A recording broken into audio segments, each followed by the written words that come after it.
bit of a snippet, a little bit of a look at the movie Twilight. It's strong. Your skin's pale white and ice cold. Are you afraid? Are you afraid I'm afraid of losing you.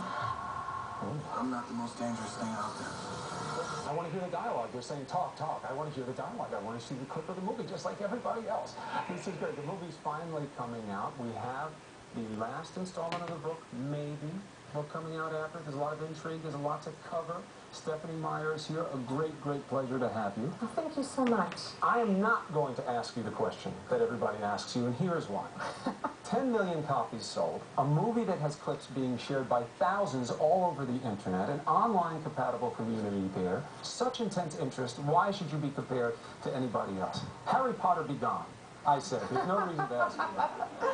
Thank you. You know, it's a really flattering comparison, but I like just being Stephenie Meyer. It's pretty cool. Of course it is. Of course it is. So, and I like this because now we're seeing the audience grow. Initially, the market for the book was seen as young girls because there's a young teen involved here, falls in love, this interesting, hairy love triangle there, a little vampire, little werewolf, and Bella, which is very special to me. I have a young daughter named Bella. Although the whole idea of romance, I see every boy as a werewolf or a vampire. So but it has branched out from just young teenage girls. What are you seeing now? Oh, I've got a ton of fans my age, the 30-something moms, which I really love because I wrote the book for myself, and so it makes sense to me that they would like it too. And we've got boy readers, and got everyone from, I think I got a letter from an 86-year-old grandma who was excited about the series. I think that was the top of my age limit, and then down to 8-year-olds right to me.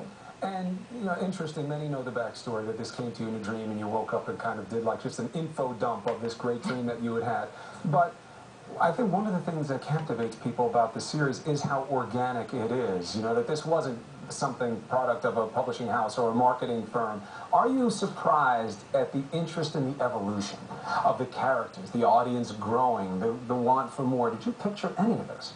Oh, no. I didn't picture anything like this. It's really exciting that they care so much about the characters, too, because that's how I feel when I'm writing it. I want to know what happens next. I want to see how it develops and what they say to each other, and to have other people feel the same way. It's so gratifying. Now, how do you get the inspiration for vampire, werewolf, human interactivity from everyday life? Do you have to put yourself in a certain place? Do you have to, like, try to be different to think of those types of thoughts?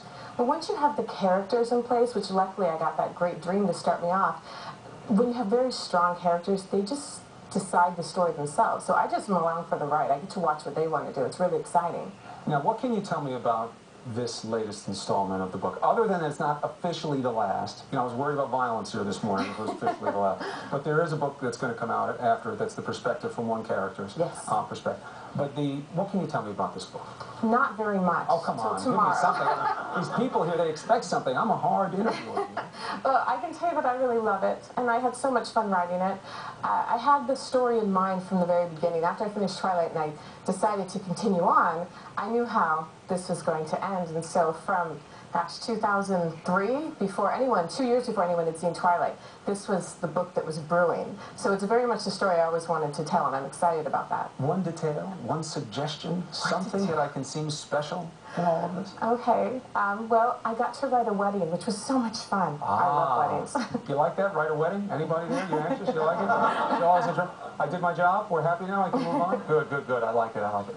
How has this changed your life personally? Obviously, it's lucrative and successful, but dealing with your own family situation, the separation of author, mother, spouse, how do you deal with it? It is a real separation. When I'm at home, everything is just normal. I'm mom. It's just every day's, you know, kind of what you expect, very normal and standard. And then every now and then I have to be Stephenie Meyer and go on the road and have cameras pointed at me. But generally, I get to just be me. It's cool. We have all these viewers came in. 1,000 emails we had within 24 hours. It's like definitely a record here at GMA. So let me just give you one of them here. We have, you know, Australia, Brazil, Sweden, even Malaysia. Many of them said the theme was, please don't end the series. Why is Breaking Dawn the end of the series? Give them some comfort. Is it technically the end? It's the end of Bella's story. She's not going to tell the story anymore, but I don't know if I'm completely finished with the characters. There's a reason it had to end, though. I think there's a natural arc to a story, and if you prolong that unnaturally, It doesn't read well. It's not a good story anymore. Strong point, strong point. Another popular question, does your husband ever get jealous of Edward? Clearly coming from a woman. Why would you think he'd get jealous of a vampire? Anyway, no, he refuses to be jealous of fictional characters. He says, you know, I'm real, so I've got one on him there. I like that. That is nice. Yeah, we all have to real. have something. One last question. This is from a young fan asking advice. I'm 12 and going into the 7th grade, and I've started writing a book myself and would like to know how to get started. What's the best tip? I think the most important thing is to write the book without worrying about where am I going to publish this, how do I get it sent out to people, will I get rejected? Because the publishing part is not the fun part. The fun part is writing. So enjoy the story. Don't think about anyone else while you're writing it. When it's all done and you're completely happy with it, then look into it. There's a lot of help online. Get on there and Google search. Writer's Market is a great resource. And then start looking into agents that represent the same kind of work as yours. But really, I think the most important thing is just to enjoy the writing. Write like there's no one else that's ever going to read it, and you're the only reader that matters. That's tough for you to do. I can still do it. That's how I write. I have to forget the whole world when I do it. Beautiful. Stephenie Meyer, congratulations on the success. Thank you for joining us. And I want you to tell me one more thing about the book after. After the camera's and then they'll all know I know, so they'll watch every day to see if I tell them. Thank you so much. All of you can go to abcnews.com to check out the trailer from the movie Twilight, and you can head to the site on Saturday morning to get an exclusive excerpt of Meyer's new book. Hopefully I'll have it before any of you. When we come back, A Doctor's Mission of the Heart, giving children a world away.